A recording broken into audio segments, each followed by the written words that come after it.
1987 Teenage Mutant Ninja Turtles series is arguably the most iconic iteration of the Turtles, making their return in other TMNT universes such as the 2003 and 2012 animated series. But this begs the question, what is the timeline of all of the TMNT 87 content that exists? Now naturally, the first assumption is that the timeline follows the order in which the content was released. However, this would lead to several contradictions surrounding one key aspect of the TMNT 87 universe. But I'm getting ahead of myself. As we develop this timeline today, let me give you a quick overview of all of the pieces of TMNT 87 media that we need to fit into the timeline. We of course have the original 10-season series, the 2009 film Turtles Forever, the 2 crossovers with the 2012 Turtles, and the ongoing comic run called Saturday Morning Adventures. The Archie comics are based on the 1987 series, but they are their own separate continuity, so we will not be talking about them today. I will also not be focusing on the placement of video games. I will briefly touch on Shredder's Revenge, but its placement is much less important in the timeline compared to the other content. With that, let's get into the TMNT 87 timeline. An important clarification that needs to be made about the 1987 show's timeline is the placement of the first 13 episodes of Season 7. In episode 1 of Season 4, the Turtles win a trip to Europe, and those first episodes of Season 7 showcase that European vacation. These episodes were in production during Season 4 and are intended to take place during episodes 1 and 2, however, they are a part of Season 7 simply because that is when they finally aired. So our first edit to the timeline is moving Season 4 episodes 1 through 13 to their rightful place at the start of Season 4. While we're talking about the 1987 series specifically, let's figure out the placement of Saturday Morning Adventures. These comics are clearly intended to take place between Seasons 7 and 8 of the 1987 series or right before the Red Sky arc. We know that it must take place after Season 7 because Shredder and Krang are trying to retrieve the Technodrome from Dimension X, where it was trapped without them in the Season 7 finale. Saturday Morning Adventures cannot take place during or after Season 8 for 2 reasons. Number 1, the Channel 6 building is still standing in Saturday Morning Adventures. In the first episode of the Red Sky arc, Shredder reduces the Channel 6 building to a pile of rubble. And number 2, in issue 14 of Saturday Morning Adventures, when Mr. Ogg summons enemies from the Turtles' past, present, and future, they do not recognize Lord Dreg, who is the primary antagonist of Seasons 9 and 10. Therefore, Saturday Morning Adventures is meant to be the bridge between the first 7 seasons and the Red Sky arc. I will come back to the Ogglympics once we get to the crossovers, but we first need to outline the biggest clue and focal point of this timeline: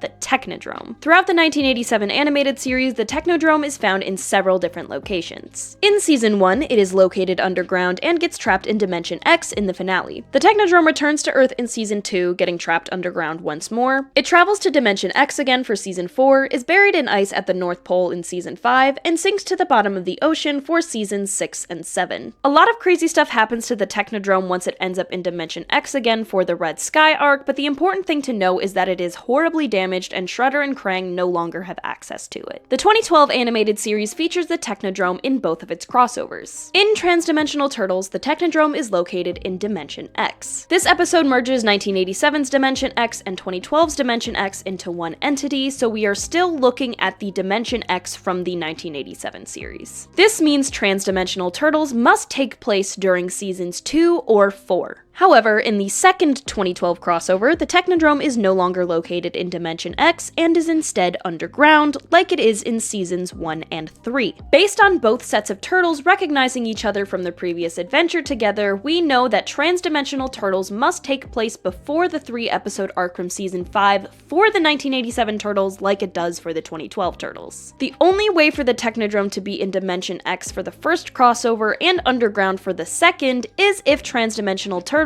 takes place during Season 2 and the 3-episode crossover takes place during Season 3. In addition, the final episode of the Season 5 crossover is called The Big Blowout, which is the same title as 1987's Season 3 finale. Now, of course, it is possible that the Technodrome ends up in Dimension X again or underground again in some off-screen adventure in the timeline, but for simplicity's sake, it's best to place it in canon that we understand. An issue I saw someone bring up the first time I talked about this timeline was the claim that the Technodrome was destroyed destroyed in the second 2012 crossover. However, we don't actually see the Technodrome being destroyed. It has a few missiles shot at it with some big explosions, but nothing that concretely destroys the Technodrome. Therefore, there is no issue with placing the second 2012 crossover during Season 3, despite the Technodrome being prominently featured in future seasons. So to recap our timeline so far, we start with the first 2 seasons, with Transdimensional Turtles taking place during Season 2, the second 2012 crossover occurring during Season 3, followed by the European Vacation arc and Seasons 4 through 7, Saturday Morning Adventures, and the Red Sky arc. But now we get to Turtles Forever, which is the messiest to place for a few reasons. It's quite clear that the Turtles in this movie were primarily based on the first season of the series. This is made apparent by the pink ooze, the Technodrome being located underground, and the incorporation of the Turtle Blimp and Krang's giant android body. However, Turtles Forever would have to take place sometime after Season 1, since in the original series, the Turtle Blimp and android body are introduced immediately before the Technodrome is trapped in Dimension X. Since the Technodrome is underground, that would instead place Turtles Forever at some point during Season 3. Unfortunately, there is one major issue with this placement, the Technodrome's renovation by Utrom Shredder. At the end of the film, the 1987 Technodrome has been completely remodeled into an incredibly powerful weapon, exponentially more effective than its previous form. For Turtles Forever to take place during Season 3, or at any point in the original series, the Technodrome would need to have its renovations undone. I don't see a world where Shredder and Krang would reverse these incredible upgrades to their war machine, or even that the Turtles would undo these renovations without destroying the Technodrome altogether. Using the Technodrome being found underground to place it during Season 3 is also inaccurate. It's true that the Turtles find the Technodrome underground,